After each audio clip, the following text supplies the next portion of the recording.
Hey y'all, welcome to another episode 2 of Debonair Dialogue. I'm super excited. The first episode was the pilot. That was me by myself, basically introducing you guys and letting you guys know what we have in store. But today I'm even more excited because I have my very first guest, Kiosha Blunt, with us. She also goes by K Dirt. Say hey to the people. How y'all doing today? And I'm really excited to have her here. So I met her through Tay, and we instantly hit it off. We instantly hit it off. We've had a good time. We've kikied. And then we've got to talk about business ventures and different things that she's doing, especially on social media. So we'll let her talk about that. But say hey to the people. Welcome. Thanks for being here. Thank you for having me. No problem. How do you feel? I feel wonderful. Okay. I feel great to be here and alive. Okay. So let me tell y'all, when we met, the second time we met, we were at your house. Yes. And you did not have that wig on, right? So she comes out of nowhere with the wig on.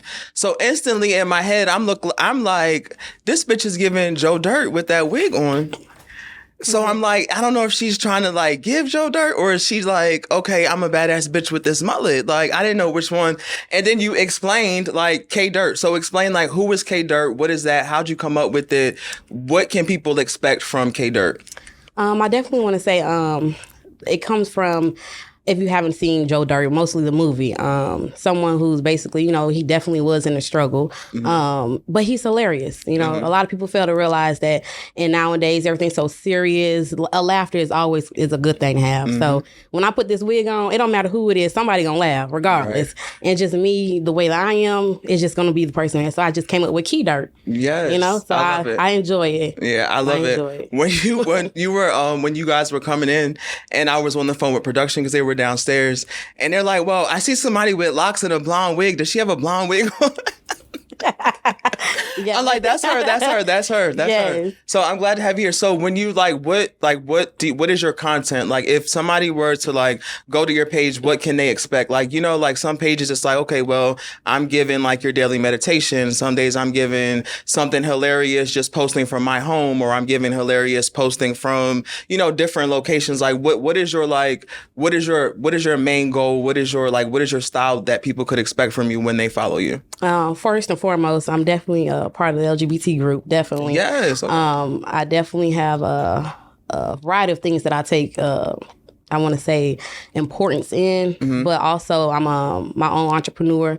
But when I put my wig on, it's K Dirt, y'all. Yes, that's what you're going to get. You're going to get K Dirt with a lot of cussing, laughters, enjoyment. That's exactly what you're going to get. Yes, and that's what we love. Exactly. And that's how it was. And honestly, when you put that wig on, it was okay, I don't know if this girl is on her fifth cup of Terramana, or, is it the wig? But I love it, though. I really love it. But speaking of the LGBTQ, I always get the letters mixed up, which is crazy because obviously I'm gay, a gay black man. But I still get the letters mixed up. But what has been your experience, or how has your experience been as far as before I've shared my coming out story, and things like that. So what has been your experience as far as coming out, and then does your sexuality impact your life in any way now? I would definitely say it does affect daily living, because everybody's going to judge. And one thing that really gets me the most is I do have a son, and a lot of people say, well, how are you in the group with you have a son? It's none of your business, for one. Let's start there. Let's say this, mind your business. Okay? Right, we'll start there. That's what we're going to do there. Okay? Mind your fucking business. So, the person that I am, if I have a confidence to wear this wig, I have a confidence to do anything. Right. So what someone else says, that's what really motivate me to ignore them and go get my bag or get what I need to get done. Right. So have you always had this persona or this idea that, okay, fuck what everybody else says, or did it take you a while to get to that point and have that confidence? Oh yeah, always. Okay. That's the one thing you got to get in your head, that you might see that person today, but you might not see them tomorrow. So what they say today ain't gonna really affect you tomorrow. Right. You can stand on your ground. Right. So that's number one that I always put in my head, and I always put God first. Right. Always. And I love that. I love that you put God first. So with you all, always having been that strong person, what do you think has allowed you to always be that strong person? Did I have really strong role models to where it's I have no choice but to be strong? Is it that's just your nature? What do you feel the root of you being able to, just let something roll off and not really feed into or give into if people have opinions and things like that? I would say the number one thing that would help and get everyone or someone over something that's so traumatic and something that they can't really find themselves is that one supportive person. And I would say that person has been my mother, number one. Okay. Because when I came out, she didn't judge at all. How'd you come out to her? Let's get into that really quick. Not to cut you off as I take a sip. What was that? Well, let me take a sip too, baby. Hold on. Let's take a sip. Cheers. First off, this was, I would say I was about maybe 14. I had a phone on their line, and I was calling this one number all day. Why you calling that number? Why you calling that number? I'm like, girl, this is my phone. You paid for it, but you gave it to me. Right. She said, oh, I'm going to find out. She called the number. It was a girl. She told everything. The girl told everything. She said, oh, see, I'm not the type of mama to judge. I love you forever. But why you couldn't come tell me? Yeah. So that's the type of person my mom is, and she never judged me. So she definitely was the one who supported me and still support me to this day. Yeah, that's amazing. I would say same thing with my situation. My parents' first reaction was, "Why couldn't you tell me? Why didn't you tell me?" And it's just like, I barely told myself. Like I was still, dealing with it, like on my own or whatever. So now you're in a relationship, and you're happy, you're thriving. So how is that journey? Like being in a relationship, dealing with you have your aspirations for social media that you're doing, you have K-Dirt that you're doing, y'all are raising a son and still doing your career. So how is it like balancing? So I'm still like kind of in a single lane. So how is it balancing that? Like what is that like for an African-American woman who is also a lesbian? What is that like? Like what is your balance like? It's still, I would say, a bit confusing for others who are looking in, unless you've been around me 24/7. Just making sure that when you're in a relationship, you always put God first. Well, I'll put God first, but my son will always come right behind God, right? And then it's definitely a relationship, but you have to accept my son for me to be in a relationship with you regardless. Yeah. And then you're gonna have to accept Key Dirt. Right. Key Dirt coming. Right. Because the mullet's gonna be there. Oh yeah, most definitely. But just making sure that acceptance for my son, because he's my number one. And that's my motivation. Right. Yeah. As it should be. So I want to one of the things I want to do is allow my guests to ask me a question. Ooh. So because I feel like I'm interviewing you, so I want you to ask me a question. Okay. Girl, don't give me the Key Dirt. Don't give me the Key Dirt question. You don't want a Key Dirt? No, give me Key Dirt question. Give me a Key Dirt question. Ask me something good that you want to ask me. Let's see. Let me take a little sip. You want to take a sip with me? Right? Yeah, let's take another sip. Come on.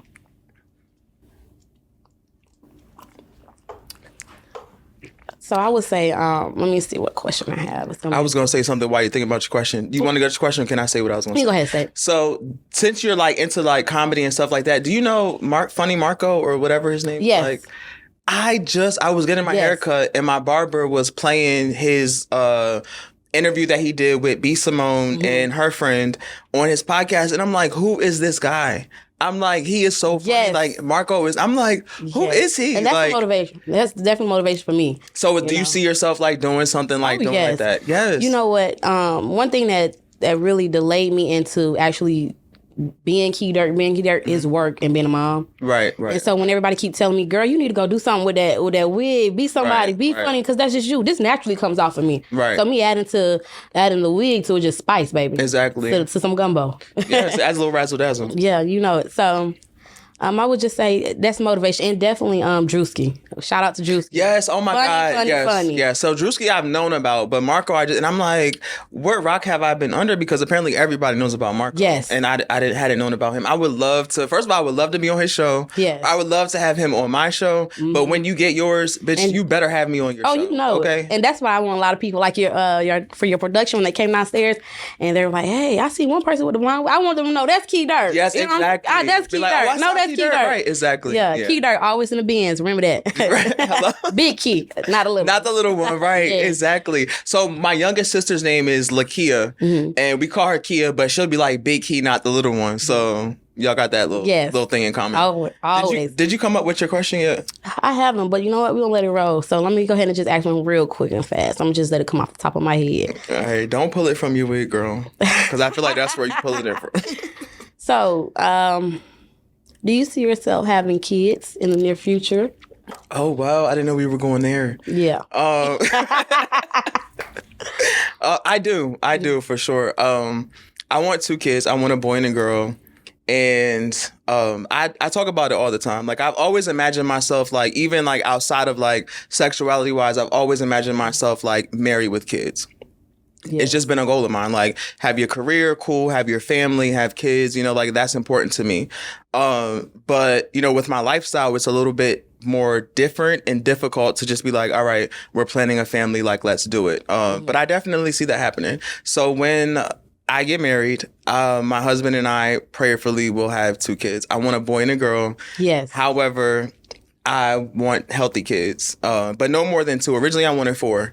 But after seeing everybody have kids and like I got a slew, well, they say host of like nieces and nephews. Okay. It's like, okay, give me my 2, possibly 1. Yeah. And we're good. I'm good with the 1. Yeah. I feel my only struggle with the 1 is like, who are you gonna play with? Yeah, and that's true. You know, like, and that's literally because I think about like that's why they have animals, goldfish, dogs. You're right. I didn't think about it like that. See, I could buy a pet. Remember, Ace, we have a little dog. So right, you're right. Definitely. Right, I could do that. I could buy a pet. But yeah, so I don't know. But have you considered having more kids? I do. I do want a girl. I have a boy right now, so I do hope in the future I do have a girl. Okay. Even if it's not me carrying, which I physically don't want to carry. I want to give my wife to the opportunity to carry. Yes, I love that. So what would that look like as far as, and hopefully we're not getting too personal, but what would that look like as far as like if y'all were to do it? Like, do you know someone that y'all would like, you know, like have like help y'all in the process, or would y'all do like full out like going to like, you know, get it done like legally with some, like what would that look like for y'all? Or what would be the ideal way for you to bring your baby girl into this world? We would definitely go to a fraternal, like a facility. They'll be able to assist us with that. Sperm bank, you know, you choose the option that you would like. You know, most definitely. Girl, I hope they come out with a wig though. Keep dark wig. You can always shape her hair into a mullet, girl. Yeah, all you gotta do is cut the front. Well, I do it. I'm not gonna do my baby like that, unless she asks for it. Right. It's because she want to be like her mom. She gonna want to be like her mom. But I wish, like, I feel like, I don't know. I wish that it was that simple for guys to be able to like go to an egg bank. You know what I mean? But we can't because like the woman has to carry, you know? So that's why I say when I talk about having kids and I think about having kids, I'm like, okay, like I do plan on like being financially well off, like my husband and I being financially well off. So we'll be able to afford like an expensive ass surrogate. But even that is just a process. Like I just wish that it was an easier way just to make it happen. But that's definitely something I see for myself. And honestly, like, and I tell my friends all the time, like being a teacher and like having the passion I have for my kids, for my students is like, oh my God, like I'm going to make an amazing parent because I care about y'all so much and your well-being and y'all not even related to me. You know, let alone like my nieces, my nephews, and those are like my kids, especially because I have the relationship I do with my siblings. Like, so y'all are an extension of me, your kids are an extension of me, like y'all my kids basically. Yeah. Like, you know, so that's how I feel. And I know your brother is gonna be a guest on the episode pretty soon. Yes, that's my best friend there. Is it? I was getting ready to say, what is y'all's relationship? Because I know my relationship with my siblings were like literally super tight. So what is y'all's relationship?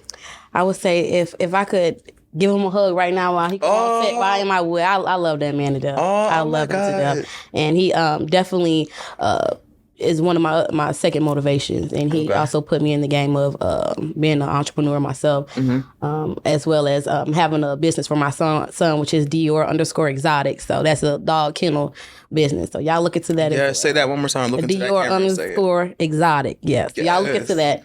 Get into it. That is amazing. So how did your brother react when he found out that you were a lesbian, or how did you tell him? He knew before my mama. That's how close they say siblings always know. Yep, and he didn't judge me. He doesn't judge me to this day. He is so supportive in any way he could be. Yeah, my sisters had the nerve to be like, we knew already. Yeah. Well, bitch, why didn't you say anything? Okay. Because you could have came to me like, right. Hey, do you like guys? That was you could have said, but my grandmother did ask me one day. Like I literally was getting ready. I was getting ready to go to, because you know I'm from Maryland.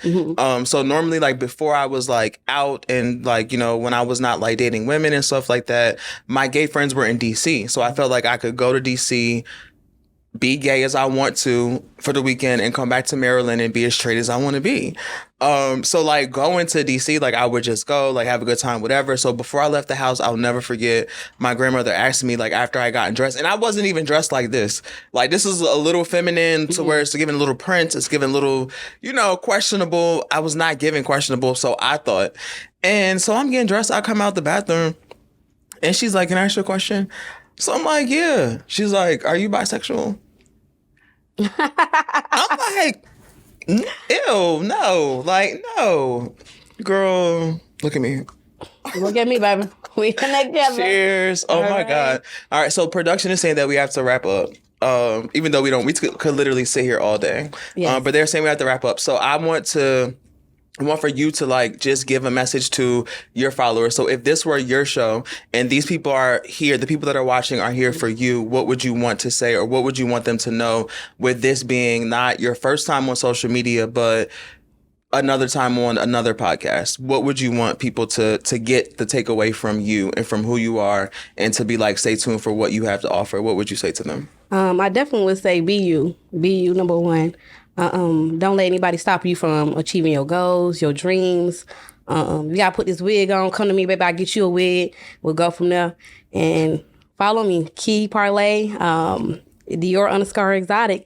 And I mean, as long as you support me, I support you, baby. Yeah. So did you type in mullet wig when you ordered it, or you just went to the store and you bought it? We gonna hold it down because I might be, got a little something for everybody. I might sell a few wigs. It might bring y'all to the yard for a couple of y'all little relationships. So. If you got one for me, I'll do an episode with one. Oh, really? Yeah, do you think we can put these up? Baby, we can die. We can do everything you want for that wig. No, I need to put these under. Yeah, baby, we can do that. We'll do that for you. Just for you, though. All right, give me one. Okay, all right, we're gonna do one. All right, so y'all, unfortunately, we have to go. I hate this part. I hate the wrap up part because I feel like we could literally like sit here and talk all day. But thank you guys so much for tuning in. Make sure that you're following Key Dirt. Make sure you're like literally joining her journey. And I want to say that, I mentioned before about having multiple people on my show, like through different journeys, whatever they have going on, whatever they have career-wise, whatever. But everybody's going to be doing something great. So I want you to really pay attention to the guests that we have and please follow their journey. I feel like you will not be sorry. Follow my journey, but follow their journey as well. And thank you for having me on the show. Of course, and you'll be back. Yes. But if you don't bring me a wig like that, you will never be back. You will never step foot. I will tell security, if you see a girl with a mullet, she ask can't for come. one. I got you, baby. All right, but thank you guys so much again for tuning in for Debonair Dialogue. We will see you again next week. Please keep subscribing, liking, sending messages. You guys have been amazing so far with the support. Please keep it up. Thank you.